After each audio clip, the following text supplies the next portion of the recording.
নমস্কার, দৈনন্দিন জীবনযাত্রার আরেকটি ছোট্ট ব্লগে আপনাদের সবাইকে স্বাগত। আজকে কি রান্না করেছি আপনাদেরকে একটু দেখাই। মহারাজের ভাতটা বেড়ে রেখেছি।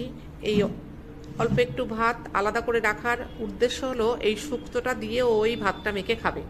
শুক্তোটা বানিয়েছি আলু, উচ্ছে আর সজনে ডাঁটা, আদা বাটা দিয়ে শুক্তো।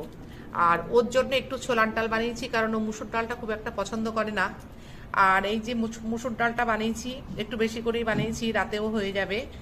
আর এই যে বাঁধাকপি ভাজা মটরশুঁটি দিয়ে, আর পালং শাকের ঘন্ট, মূলো, বড়ি, বিনস সব কিছু দিয়ে, ধনেপাতা দিয়ে পালং শাকের ঘন্ট।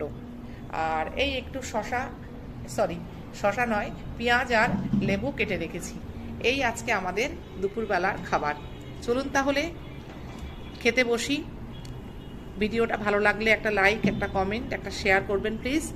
আর যারা এখনও আমার চ্যানেলটাকে সাবস্ক্রাইব করেননি, প্লিজ সাবস্ক্রাইব করে পাশে থাকবেন। আর পাশের বেল আইকনটা কিন্তু প্রেস করতে কেউ ভুলবেন না। Thank you.